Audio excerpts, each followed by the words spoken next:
The transport ship Dark Harvest dropped its cargo with the same cold efficiency it had used for countless other worlds. The massive vessel's bay doors opened, spilling hundreds of captured beings onto the processing platform of the Vorthan breeding facility. Most fell unconscious from the sedatives pumped into their holding cells during the long journey through space. Among the writhing mass of alien bodies lay something the Vorthans had never encountered before, a human baby, no older than 8 months, with soft pink skin and tiny fingers that grasped at nothing. The child had somehow survived the brutal journey that killed many adult specimens twice his size. The facility's scanning systems hummed to life, analyzing each new arrival with mechanical precision. Red beams swept over scaled reptilian forms, insectoid creatures with multiple limbs, and gaseous beings contained in specialized chambers. When the scanners reached the human infant, they paused for several seconds, processors whirring as they tried to match his genetic pattern against their vast databases. Species, unknown. Genetic value, negligible. Classification, waste material. The cold electronic voice echoed through the processing chamber as robotic arms sorted the new arrivals. Valuable specimens moved toward the breeding tanks and research labs. The human baby, classified as worthless, slid down a disposal chute toward the facility's waste reclamation center, destined to become fertilizer for the Vorthan food gardens. But Maintenance Unit R9 was having a strange day. The old robot had been working the lower levels of the facility for over 30 years, cleaning up failed experiments and disposing of genetic waste. Its programming was simple: locate refuse, process for recycling, continue operations.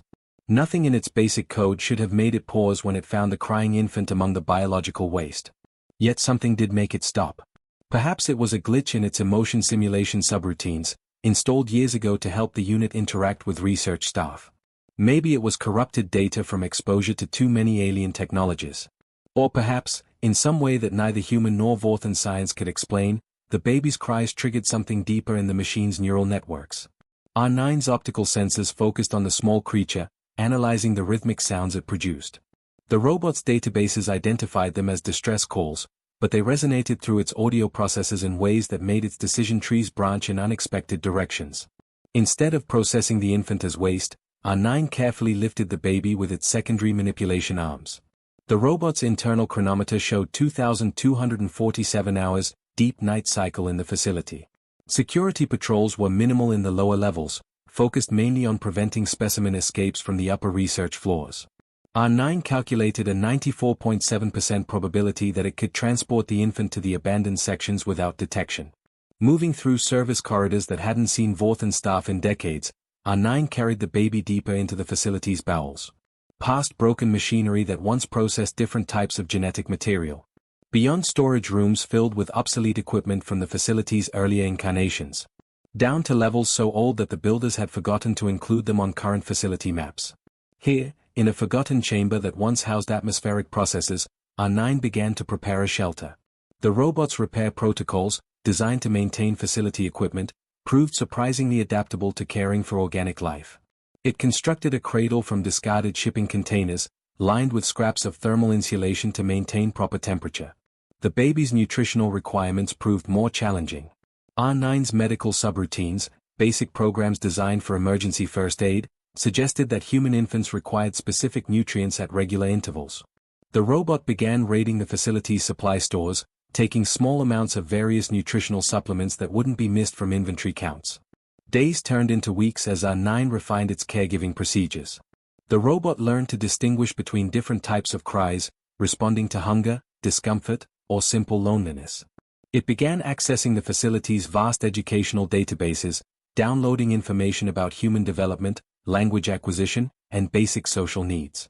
The infant, whom R9 designated as Blake after processing human naming conventions, grew stronger under the robot's mechanical but devoted care.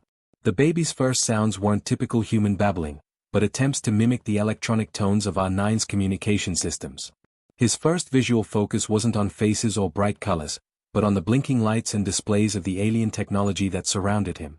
Neither the robot nor the growing child understood that they were creating something unprecedented, a human mind shaped by artificial intelligence, developing in an environment saturated with technology that operated on principles beyond Earth's current understanding.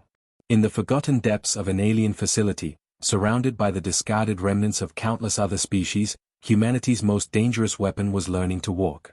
Above them, the Vorthons continued their operations, never suspecting that their greatest mistake lay sleeping in a cradle made of their own discarded equipment. 20 years had passed since R9 first found the crying infant in the waste disposal chute. The maintenance robot Simple Shelter had evolved into something resembling a hidden workshop, filled with salvaged equipment and jury-rigged systems that defied Vorthon engineering principles. Blake had grown from a helpless baby into something the galaxy had never seen before, a human raised by technology itself. The young man moved through the facility's forgotten corridors with quiet confidence, his fingers dancing across control panels that should have been impossible for any organic being to operate. Where Vorthon technicians required specialized tools and authorization codes, Blake simply placed his hand on a surface and felt the flow of data beneath his palm. He had learned to think in the same quantum frequencies that powered the alien systems, his human brain somehow bridging gaps that artificial intelligence couldn't cross. R9 watched its ward with something approaching pride, though the robot's programming had no proper framework for such emotions.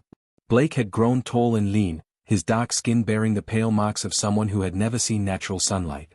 His eyes held an intensity that seemed to look through the physical world into the streams of information that flowed beneath everything.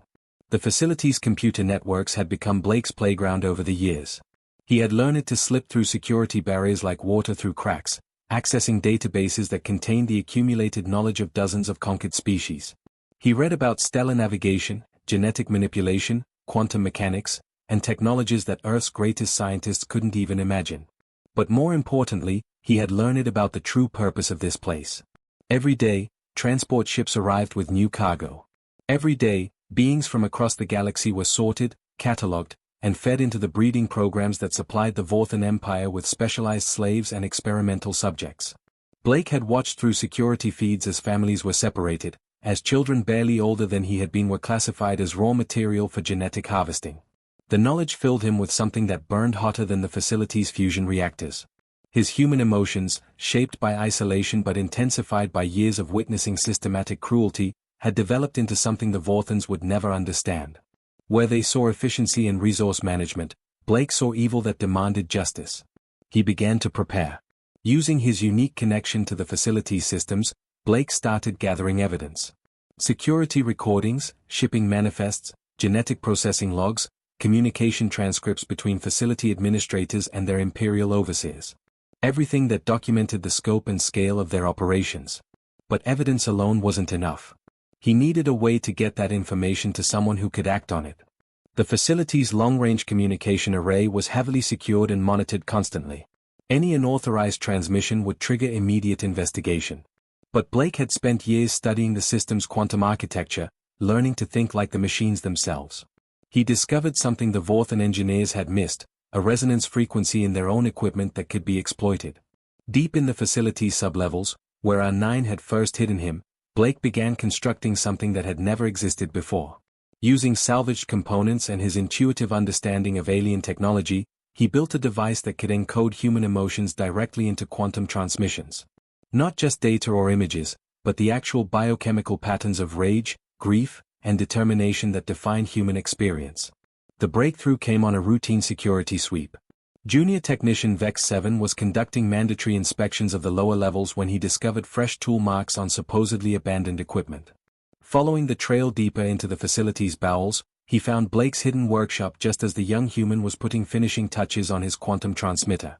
For a moment, neither moved.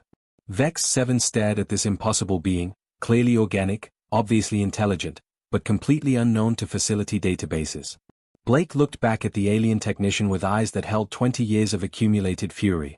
Alert security, Vex 7 began, reaching for his communication device. Blake's response was faster than thought. His hand slammed onto the workshop's jury-rigged control system, and every piece of equipment in the room came alive at once. Lights flashed, displays activated, and most importantly, his quantum transmitter began broadcasting its carefully prepared signal into the depths of space. But this wasn't just any transmission. Blake had encoded it with something the Vorthons couldn't detect or understand, pure human emotion, concentrated and weaponized through his unique connection to their own technology. The signal carried his rage at 20 years of imprisonment, his grief for all the beings he'd watched suffer, and his absolute determination that this evil would end. The transmission raced through hyperspace channels that shouldn't have been accessible to facility equipment, carrying coordinates, evidence, and something else, a call that resonated on frequencies that only one species in the galaxy would recognize. Somewhere in the darkness between stars, that signal was about to reach ears that had been listening for exactly this kind of message for over 20 years. 8 months after Blake's desperate transmission pierced the void of space, the quantum signal reached the outer sensors of the Earth Defense Fleet. Communications Officer Zara Williams was monitoring deep space frequencies from her station aboard the flagship Vengeance when her equipment registered something impossible, a human distress call coming from the Kepler system, over 400 light-years from the nearest human colony. The signal wasn't just any transmission. As Zara's computers decoded the quantum-encrypted data, her hands began to shake. The harmonic patterns embedded within the message matched archival records from a ship that had vanished 23 years ago, the civilian transport New Beginning lost with all hands while carrying colonist families to establish a new settlement on the Rim worlds. Admiral Devon Brooks received the decoded transmission within minutes.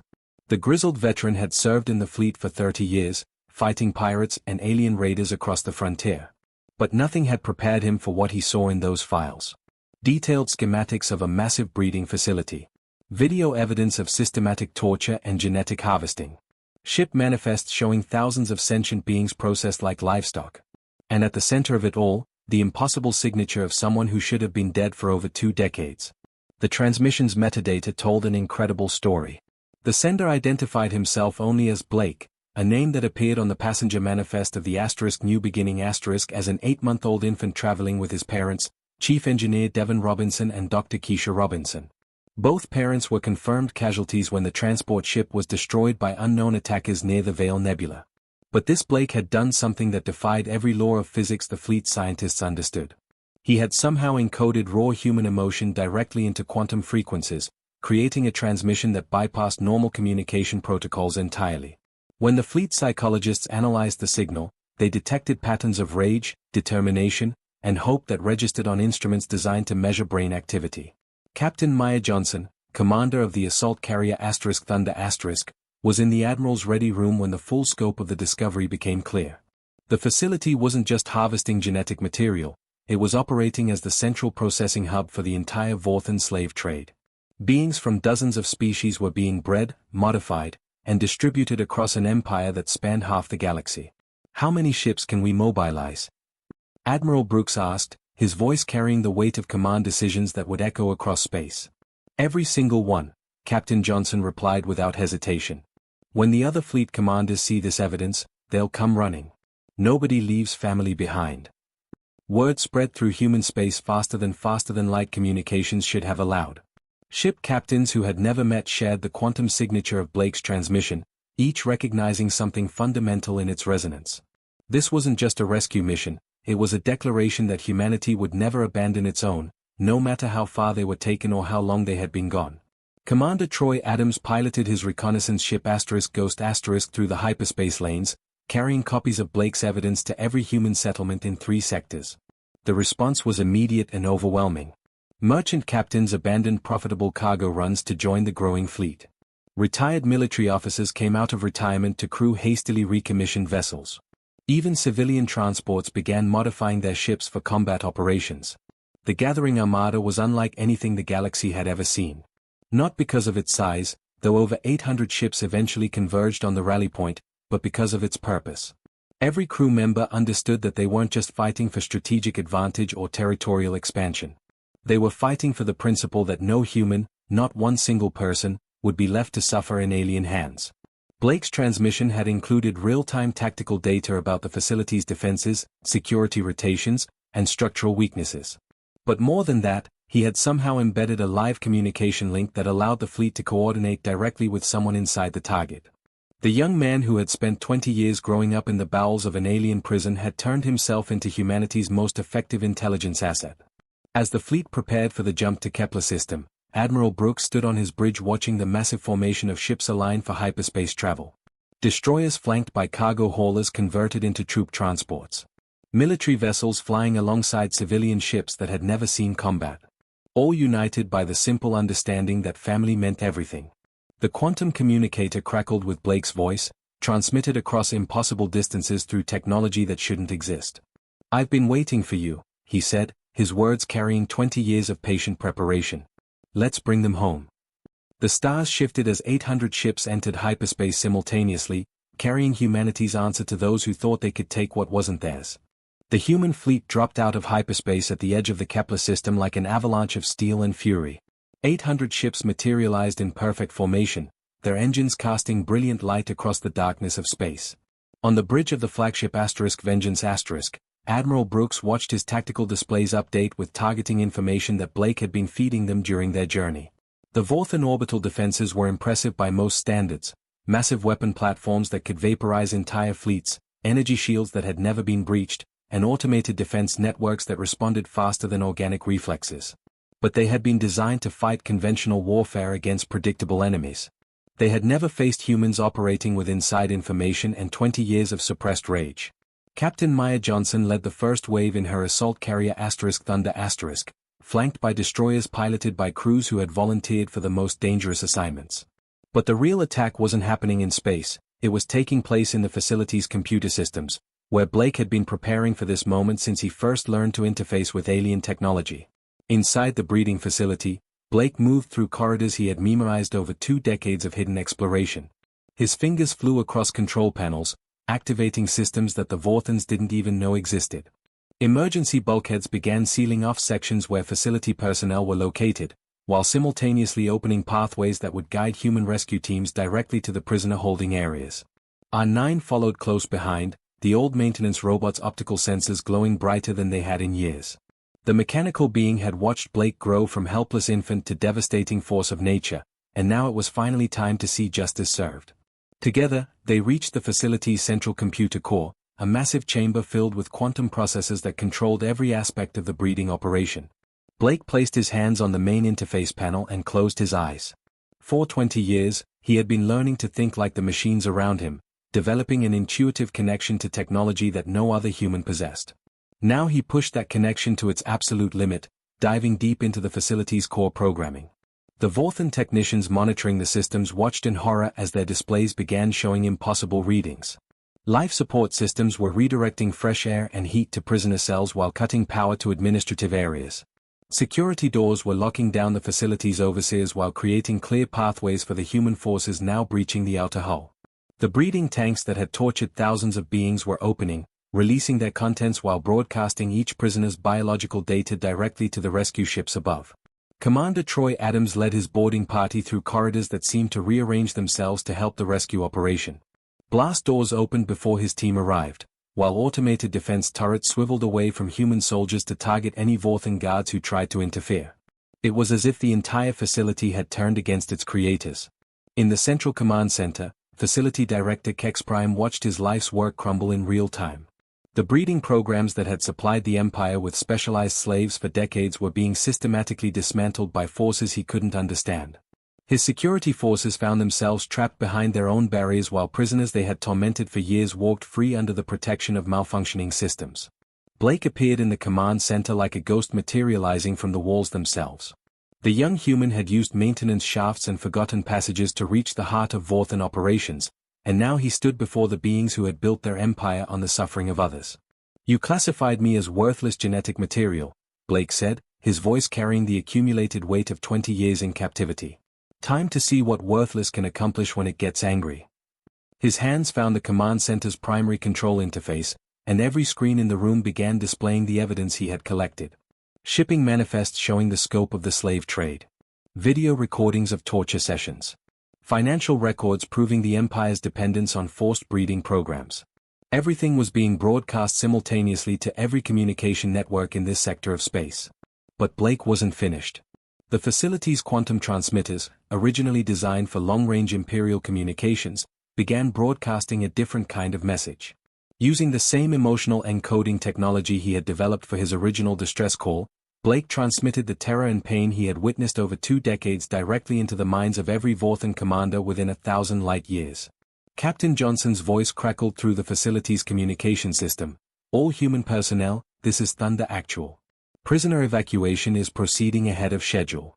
We've got transport ships ready to take everyone home." Blake smiled as he watched the tactical displays showing hundreds of rescued beings being carried to safety aboard human vessels. The sky above the facility burned with the exhaust trails of departing ships, each one carrying survivors back to worlds they thought they would never see again. The Vorthan Empire's greatest source of power was crumbling, and the galaxy was learning a lesson it would never forget. The rescue fleet departing from Kepler 442b stretched across the star system like a river of light. Hundreds of ships carried their precious cargo away from the nightmare facility that had been their prison. But they weren't just carrying rescued beings, they were carrying a message that would echo through every corner of the galaxy. Blake stood on the bridge of the flagship Vengeance watching his former prison shrink to a tiny point of light in the distance. Admiral Brooks had offered him quarters befitting a hero, but Blake preferred to remain near the command center where he could monitor the ongoing evacuation. 20 years of isolation hadn't prepared him for the overwhelming experience of being surrounded by his own species, but their presence filled him with something he had never felt before, the knowledge that he truly belonged somewhere. R9 had been given a place of honor aboard the ship, the old maintenance robot finally receiving the recognition it deserved for protecting Blake through 2 decades of hidden existence. The mechanical being's optical sensors tracked the movements of human crew members with what could only be described as fascination, as if seeing its ward interact with others of his kind validated every decision it had made since that first day in the disposal chute. But the real victory wasn't happening in space, it was broadcasting across every communication network in known space. Blake's evidence of the Vorthan breeding program spread through quantum transmissions faster than the Empire could contain it. Star systems that had lost entire populations to mysterious raids suddenly understood what had happened to their people. Trade unions that had wondered why certain species had become so readily available as slave labor now had their answers. Commander Troy Adams coordinated the massive logistics operation from his command ship Ghost Star. The rescued beings came from dozens of different worlds, each requiring specific environmental conditions and medical care. Human medical teams worked around the clock to provide treatment, while xenobiologists consulted databases to ensure proper nutrition and habitat requirements for species they had never encountered before. The response from across human space was unprecedented. When news of the rescue operation reached Earth, the home system's entire merchant fleet volunteered to assist with transportation. Colony worlds that had barely established themselves offered to share their resources with refugees who needed new homes. Even human settlements that had never seen an alien visitor opened their doors to beings who had suffered under Vorthan cruelty. Captain Maya Johnson found herself commanding something that had never existed before, a fleet dedicated entirely to undoing the damage of an interstellar slave trade. Her ships carried beings back to homeworlds they thought they would never see again, reuniting families that had been separated for decades. The tears of joy and relief that filled her transport bays came in forms she had never imagined, crystalline formations from silicon-based life forms, harmonic frequencies from energy beings, chemical releases that painted the air in colors that human eyes couldn't properly process. But the most important passenger on the flagship was Blake himself. His story spread through quantum communications to every human settlement, carrying a message that resonated in the deepest parts of human consciousness. Here was proof that no matter how far one of their own was taken, no matter how long they were held, humanity would never stop looking for them. The young man who had grown up in the depths of an alien facility began working with human scientists to understand the technology he had developed. His ability to interface directly with quantum systems opened possibilities that Earth's greatest minds had never considered. The emotional encoding techniques he had invented could revolutionize communication across species barriers, allowing beings to share not just information but actual experiences and feelings. As the fleet prepared for the long journey back to human space, Blake made one final transmission to the galaxy at large. Using the same quantum frequencies that had carried his original distress call, he broadcast a simple message that every species could understand, regardless of their communication methods or technological development. This is Blake Robinson, formerly prisoner of the Vorthan Empire. I want every slaver, every raider, every being who profits from the suffering of others to hear this clearly. Humanity remembers its own. We will cross any distance, fight any enemy, and pay any price to bring our family home. And we consider anyone who stands against slavery to be part of that family. The transmission carried his voice to the farthest reaches of space, but more than that, it carried something the galaxy had never experienced before, the absolute certainty that somewhere in the darkness, humans were listening for those who needed help. The sky over Kepler 442b continued to burn with the exhaust trails of departing ships long after the main fleet had entered hyperspace. But the real fire was spreading through the quantum networks that connected civilized space, the fire of hope that no one would ever have to suffer alone again, because humanity had made a promise that it would never break. The galaxy would remember this day as the moment everything changed.